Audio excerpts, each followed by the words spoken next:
todos. Porque para que no se nos olvide cuál es el propósito de nuestras reuniones. Y sobre todo para que usted tenga también una claridad. El ser humano necesita encontrar la razón de su vida. O sea, ¿cuál es el propósito de haber venido aquí?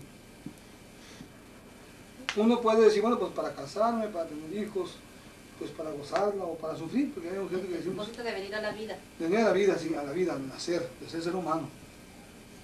Entonces se pueden tener muchas ideas de lo que es el propósito de la vida. Inclusive hay quien dice que venimos a sufrir, ¿verdad? Que porque este es un valle de lágrimas y que esto es lo normal. En alguna parte de la psicología moderna plantean como normal el hecho de que el ser humano sufra ante situaciones, digamos, de desgaste, de problemas, de conflictos. Y lo ven como normal. Entonces lo que hace la psicología moderna, buscar la manera de que sufras menos o que sepas más o menos conllevar aquello, esta situación.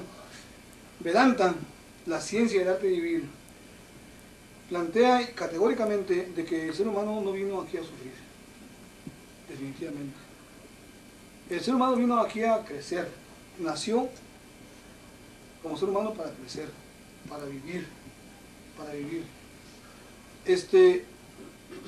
El hecho de que el individuo sufra en su vida, como niño, como adolescente, como adulto, como funcionario, como lo que sea, es un síntoma de que no estamos viviendo adecuadamente. O sea, todo el universo y la vida misma está regida por leyes, algunas conocidas y la mayor parte de ellas desconocidas. Y son leyes naturales que, como dije, la mayor parte de ellas son desconocidas y por no conocerlas vivimos constantemente violándolas. Y aquí se aplica aquel principio que dice en la iglesia, en las iglesias que dicen que en el pecado está la penitencia. ¿Verdad? Que en el pecado está la penitencia. ¿Por qué? Porque resulta que intrínsecamente en el hecho de violar la ley trae como consecuencia una reacción. Y no es que sea un castigo, como se piensa mucha gente que es un castigo, no, sino que simplemente estoy recibiendo las consecuencias naturales del hecho de que yo violé una ley. Y esto a última hora me hace sufrir, me duele, porque la forma de pagar, entre comillas, es con dolor. El dolor es un síntoma que demuestra que estoy viviendo de una manera equivocada. Ahorita que hablábamos de la cuestión de las asanas en yoga, que son posiciones, se le recomienda al alumno de que haga las posiciones pero que procure no lastimarse. ¿No es cierto? Que procure no lastimarse. Si te duele, dice, suspéndelo, o no le hagas tan duro. El dolor es un síntoma, te está diciendo cuidado, no es más recio. Entonces nosotros vivimos con dolor físico, moral, dolor económico, dolor político, vivimos con todo tipo de dolores. Entonces, ¿por qué? Entonces son síntomas de que las cosas no estamos haciendo correctamente. Entonces, si el individuo aprende y conoce las leyes, y no nomás las conoce, sino que además se embebe de ellas y eventualmente las adopta como parte de su vida, el ser humano, entonces tendrá menos dolor. Menos dolor. Este dolor es un maestro que nos enseña, pero nosotros generalmente buscamos la manera de evitar el dolor. ¿Cómo? Sacándole la vuelta. O sea, manipulamos la vida para que no nos duela. Si cometí un fraude, por ejemplo, hago todo lo posible para que no se sepa, para que no vaya a parar en la cárcel, todo lo posible, y manipulo, hago tranzas increíbles para que no se sepa, para no quedar en la cárcel, o sea, para no sufrir las consecuencias naturales de ¿qué? De cometer un fraude. Bueno, pues mi inteligencia la aplico precisamente a tratar de evitar dolor. Y cuando hago eso, en lugar de ser un beneficio, que yo creo que es un beneficio, es un perjuicio, porque me estoy negando a mí mismo la oportunidad de poder experimentar las consecuencias de mis actos. Eso pasa también con los niños. A un niño déjenlo que haga lo que le da la gana, que no sufra las consecuencias de sus actos, y ese niño se va a echar a perder. Cuando deje de existir la persona que la está consecuentando, cuando quede solo, va a ser más difícil vivir la vida, porque no aprendió a recibir las consecuencias de sus actos, y cree que todo el mundo tiene obligación para con él. También nosotros como seres humanos tenemos esa misma cuestión. Entonces, por eso la importancia de conocer las leyes, y no más de conocerlas, sino de que el individuo se las apropie y viva de acuerdo con la ley.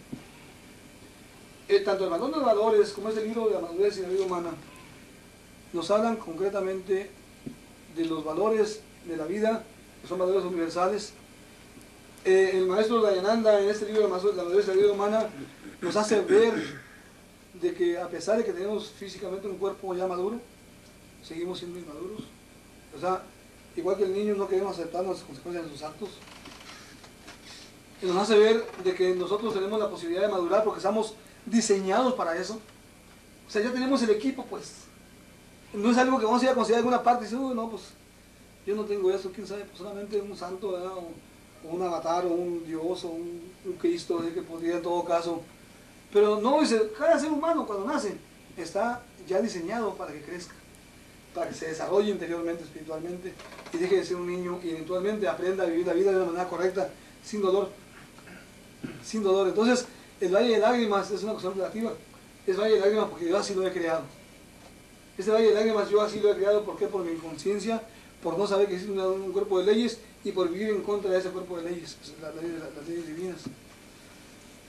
Entonces, lo que estamos haciendo los estudiantes de Vedanta en el mundo, porque somos muchos ya en el mundo, y todas aquellas personas que están en escuelas filosóficas, en escuelas de enseñanza superior, hablando no de enseñanza superior desde el punto de vista académico, de enseñanza superior desde el punto de vista del mundo de las causas, tenemos la gran responsabilidad precisamente de que ese conocimiento de la ley lo apliquemos en nuestra vida.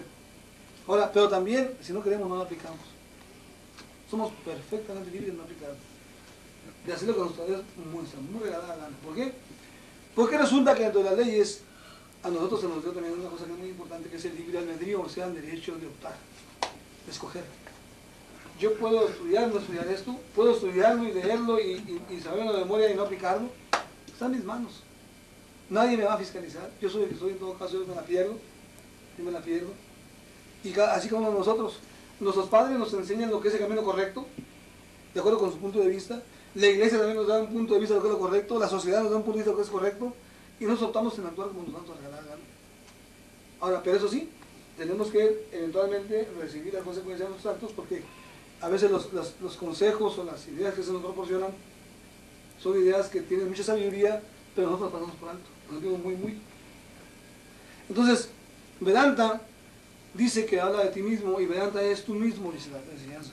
Vedanta dice es tú mismo, Vedanta no es algo ajeno a ti, es tú mismo, o sea, cuando vives la enseñanza, es tú mismo porque está hablando de ti. Porque esto que estamos hablando ahorita no es una cosa nueva, caray, son cosas nuevas, no, son cosas que Dios ya sabe. Lo único que pasa es que nada más que la enseñanza nos hace ver. Dijimos que la enseñanza de Vedanta es como un espejo para que nos podamos ver lo que mi papá me decía, lo que mi esposa me dice, lo que el mejor amigo me dice, que me lo quiere decir con cariño y yo lo mando por un tubo. Que la crítica que me hace, la enseñanza me lo dice con amor y resulta que lo acepto.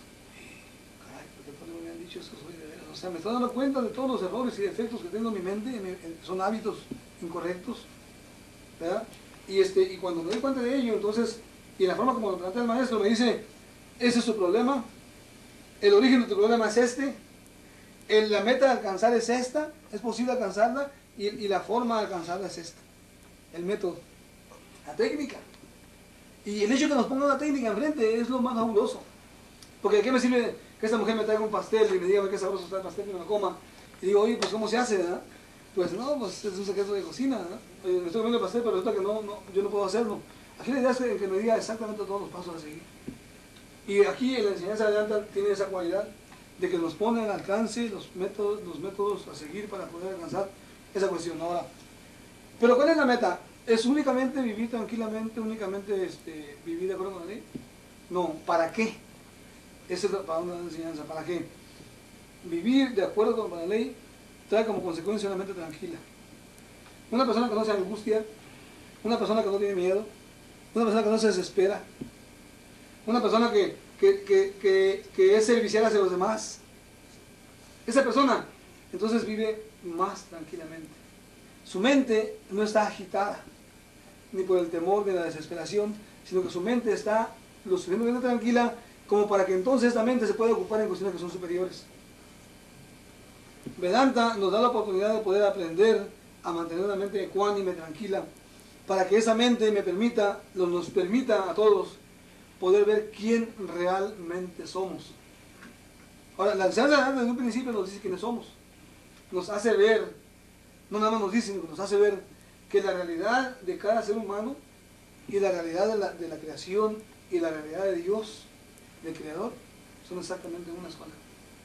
La realidad, o sea, la realidad que está en el fondo de todas las realidades. Porque todas las realidades, y ponemos a veces esta mesa como ejemplo, nos ha servido muchísimo, gracias mesa, ¿verdad? De que decimos, esa es una mesa. Es una realidad, sí es una realidad. Pero es la realidad, decimos, sí, pues es mesa. Ok, esta mesa, para poder ser mesa, depende de algo. ¿De qué depende? De la madera. Si no fuera para la madera, no sería mesa.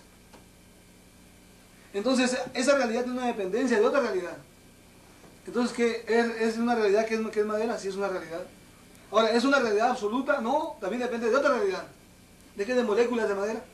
Entonces, de esta realidad que nosotros vemos, que decimos esto es sólido, por ejemplo, ¿verdad? O yo soy, y me digo, yo soy gordo, flaco, tonto, inteligente, triste, contento.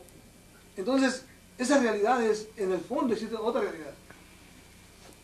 ¿Se acuerdan cuando dice la iglesia en alguna parte, 3 personas distintas y un solo Dios verdadero?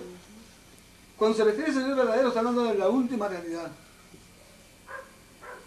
O sea, 3 personas distintas, porque tienen diferente nombre, diferente forma, pero existe una sustancia, una esencia, que es la última realidad. Realidad o verdad es lo mismo. Cuando se habla de la realidad, con mayúsculas, ¿verdad? Lo que es real, con mayúsculas. Entonces, en la misma forma también, aquí vemos un individuo, un grupo de individuos, que decimos que son reales, pero estamos viendo exclusivamente la forma, el aspecto exterior. Vedanta nos enseña a ver más allá de lo que es exterior y nos pasa a lo que es la última realidad. Vedanta, la palabra Vedanta viene de los dos palabras sánscritas que es Veda y Anta. Veda es verdad y Anta es la última.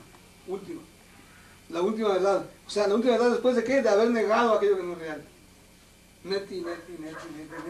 Esto no. Y que es exactamente lo que es. Así como hicimos ahorita con la cuestión de la mesa, lo hacemos con la madera, lo hacemos con las moléculas, lo hacemos con todo, hasta que llegue negando, para llegar aquí a la última realidad, que es aquella sustancia, que es la que inclusive presta vida al átomo. Ahora, eso es filosofía, vamos a decir así, es algo teórico, pero si le ponemos un poquito de atención, a lo mejor tiene sentido, científicamente. O sea, nuestro intelecto lo analiza y dice, acá tiene sentido. Ok, pero si me dice a mí la enseñanza que el individuo que yo soy, aquella última realidad, y que esa es mi verdadera naturaleza. En cambio, esa naturaleza es la misma de toda la creación y del Creador mismo. Entonces, ¿por qué me sigo sintiendo limitado? Es la pregunta. ¿Por qué es que no me siento eso? ¿Por qué es que ya estoy viendo en el espejo y estoy viendo que no tengo pelo, canoso, arrugado? Y luego hay chamacos que me dicen abuelo, ya están haciendo chamacos que me dicen abuelo. Entonces, ¿qué? Esta cosa está terminando. O sea, y me entra una inquietud de decir, caray, entonces, ¿cómo es que soy la última realidad? Aquello que no cambia, aquello que siempre es. Yo siento que me voy. Porque todavía hay una identificación con el aspecto que es trivial, que es perecedero, que es este aspecto físico, emocional, intelectual. Esa identificación, cuando digo yo, le pongo el yo al aspecto físico, le pongo yo el aspecto emocional y le pongo el yo al aspecto intelectual. Entonces, mi identificación todavía no está con la última realidad, está todavía con qué? Con esta realidad relativa, que está en proceso de cambio. Entonces, el trabajo del ser humano es identificarse y establecerse en la última realidad. Esa es la meta, el propósito. Manuel, cuando ya uno logra esa identificación, aunque no del todo plena, como es posible pues que ya las cosas del mundo, las cosas del exterior, por ejemplo, dolores morales o situaciones de familia, de esposo, esposa, ya no nos pegan tanto, supongo, ¿verdad? Cuando ya hay esa identificación, como digo, no del todo plena. Ya empieza la persona a no sentirse muy apegada a las cosas exteriores, claro. Supongo, ¿no? Acuérdense aquel ejemplo que puso el maestro de Ananda en una de las páginas del valor de los valores, y luego lo voy a poner aquí en la madurez de la vida humana, de aquel individuo que muy rico y que llegó un mensajero muy abatido y le dice, ¿sabe qué, señor? El dinero